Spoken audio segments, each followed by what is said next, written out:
Hey guys, Jason here. It's New Year's Eve, and I want to go over 2020 and what that's looking like for me and some of the things that I want to make sure that I keep track of myself and who I am, keeping my ego in check and making sure and understanding exactly what I need to accomplish in 2020 personally.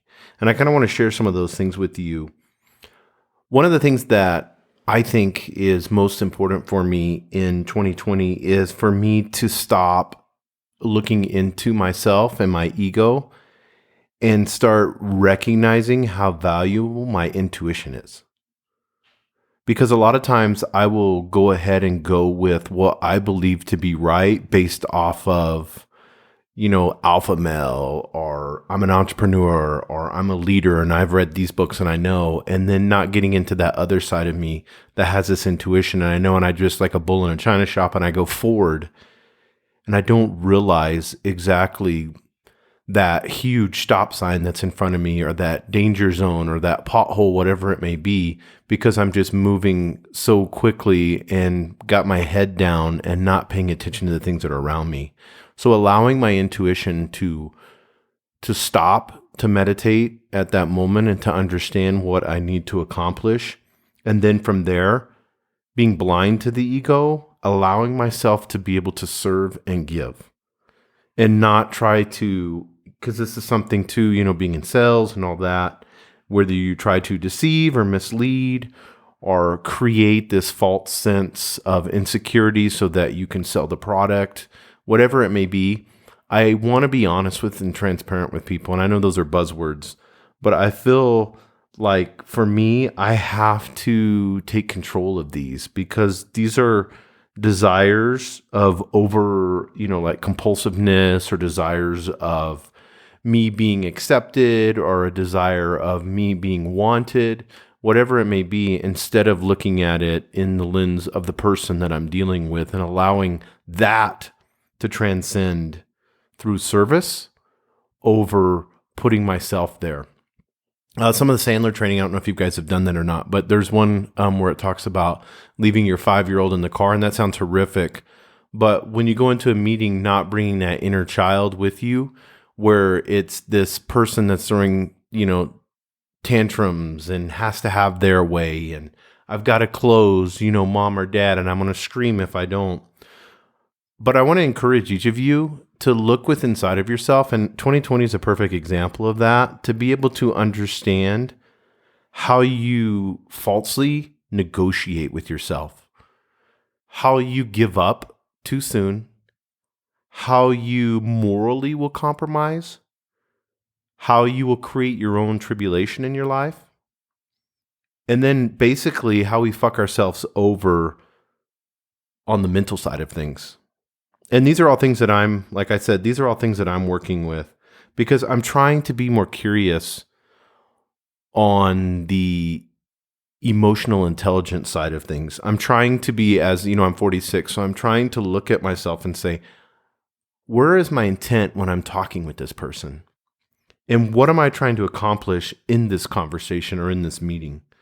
Because I know my conscious level, I may be trying to push an agenda that's selfish, instead of allowing that person to be able to be free, and then me come with this attitude of making them better, or this attitude of saying, okay, I need to know where you're at honestly, so that we can help each other, so that I can provide value to you. And I know that seems like for 2020, we all get caught up in business and stuff like that. And this is more philosophy stuff, and this is stuff that I've been thinking. But I think I know that no matter how many successful people have you seen that are morally bankrupt? How many successful people have you seen that do not give two fucks about anybody? You can be successful and have all the money in the world and be an asshole. And that's something I don't want to do that. Buddha talked about that. I'm not a Buddhist or anything, but he talked about that he needed to understand ethics first before he got into the deeper problems.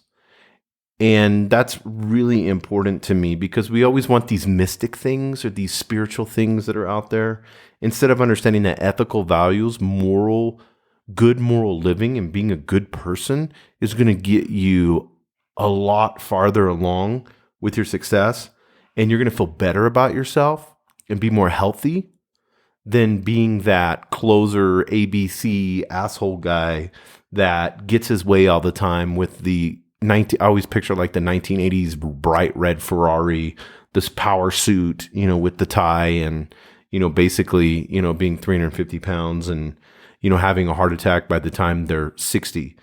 But I don't want to sabotage myself in the sense of thinking that I have this false sense of security and allowing my ego to play with myself and think that I'm better than somebody else.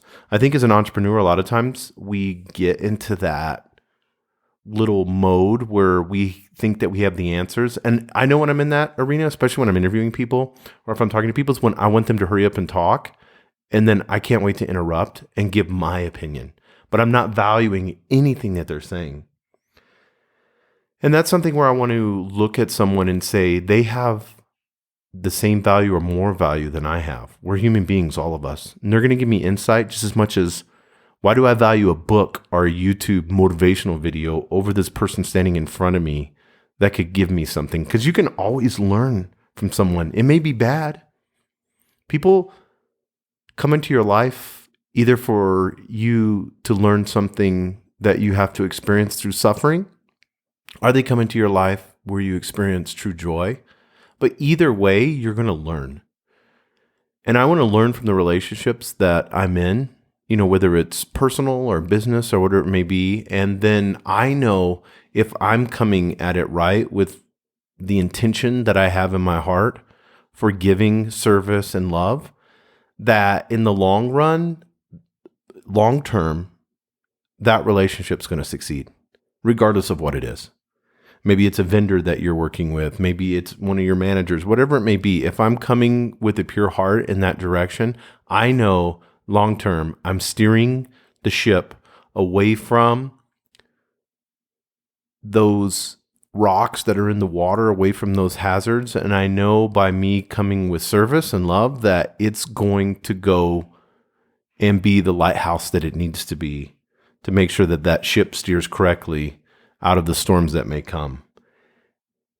And something with philosophy that I've studied a lot, especially in my personal life, is looking at my failures. And I know 2019, I had quite a few. I wrote them all down. I encourage you to do that. Write your failures and your wins down. I made a video about that here recently. But in the failures, when I look at them for 2019, it's like, yeah, I was stupid here. Yeah, I was dumb here. Yeah, why did I make that decision? But you know what I found more than anything is the decisions that I did in action on. The decisions that I waited when I knew, I fucking knew, I knew I should have done something, and I procrastinated, not just on accomplishing something, but I knew I should have talked to this person sooner. I knew I should have been honest and straight up and had this hard conversation. I knew my intuition, like I said earlier, my intuition knew exactly what I needed to accomplish to do because I believe everything inside of us. We don't need anything external. The power that lies inside of us is so amazing. And the more that we tap into it, the more we have self-awareness, the more that we can feel that power and we know. But all of us know. And I don't want to do that in 2020. I want to be quick. When my intuition says something and I know that it's right, and I've studied it out and I've said, this is right, I want to act. I want to be a person in 2020 that people look at and say, he has amazing character. And yes, he works hard. Yes, he's got weaknesses. Yes, he may be limited in his knowledge. Maybe he has these weird impulses, whatever they may be. I know we all do. But I don't want to lead as a leader. I don't want to lead myself or someone else into anything harmful. I don't want to, by my actions, or not even by my actions, but be influenced by other people's actions, where I steer myself in the wrong direction. Because we all know thought precedes action, and actions express thought, and it rules the complete part of every aspect of your life because that mind controls your entire life.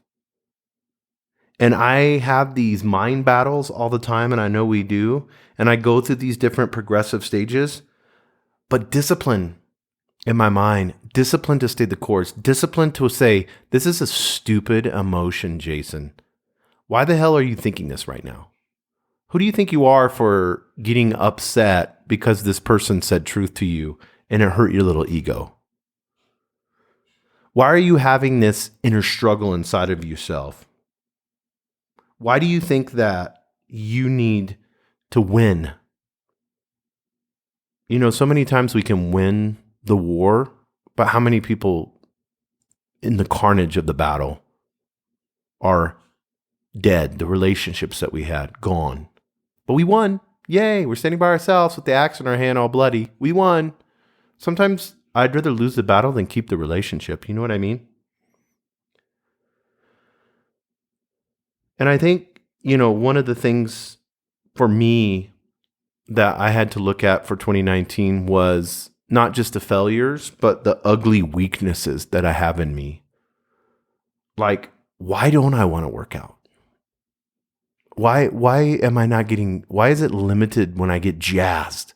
Like, yeah, I want to go work out. Why am I like, oh my God, I know I need to work out. I got to go work out. Let me do this. Why is my attitude so poor towards that?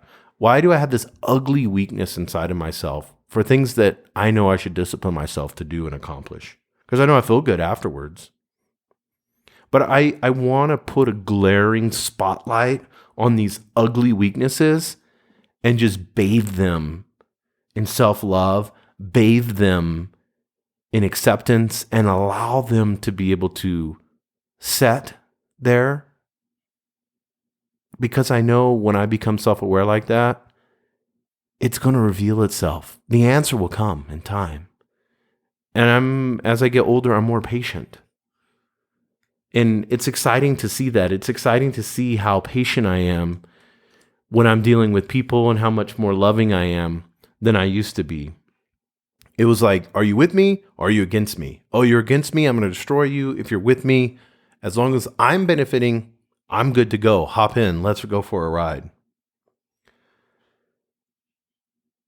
I want to make sure that in 2020, that I'm not looking at competition in a way that is jealous. And as a business owner, if my competition succeeds, am I getting jealous over it?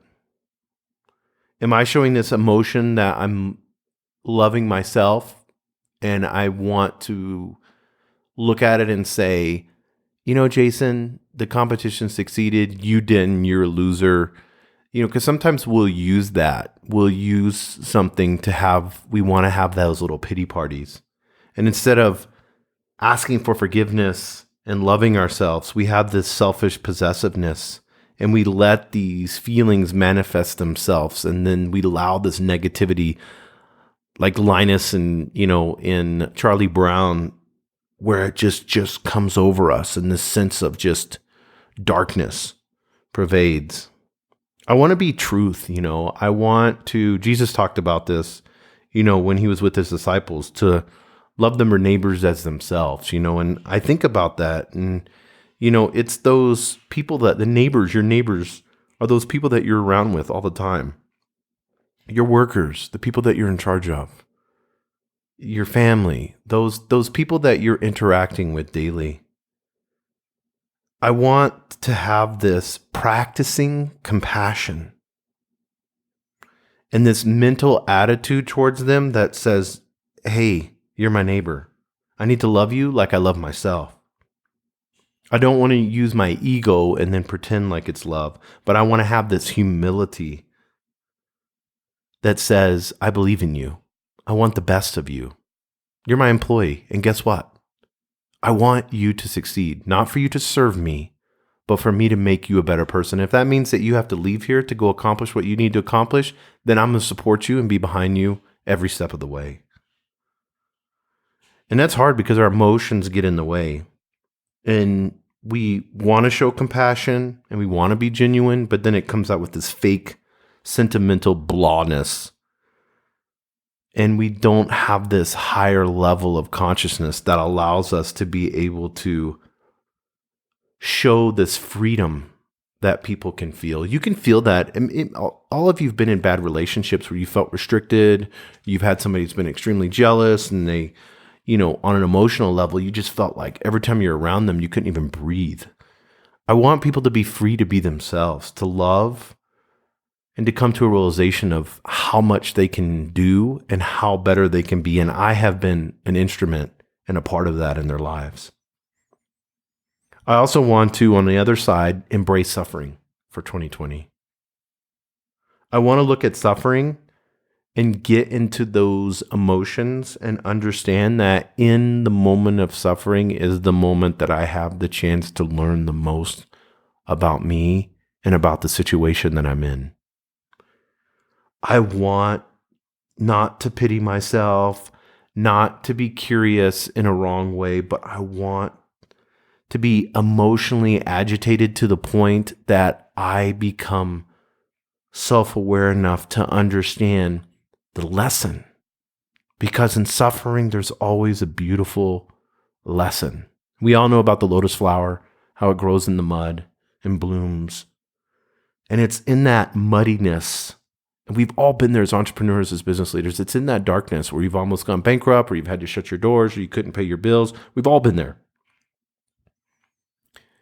It's when we become purified through suffering that compassion and foolishness and selfishness and the ego, we just see it all. And we can look back and laugh and say, you know what?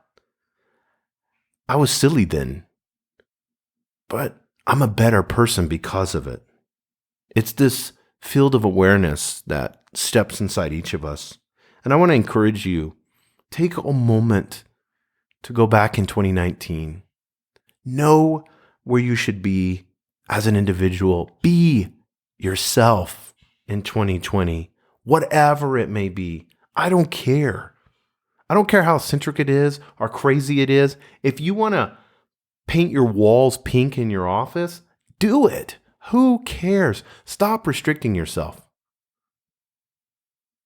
If you want to come to work and wear flip-flops in the summer and shorts, who cares? It's short life. It's quick. Why do we think we need to have starch white shirts and only eat mashed potatoes? Everything's enriched and yucky for us and nasty. Let's see the vibrant colors in everything that we do in life. Let's not be silent. Let's not be inactive. Let's not separate ourselves. Let's allow on a deeper level this personal self, this beautiful individual that we are, allow it to come out and be who you need to be in 2020. People around you will notice that happiness that's inside of you.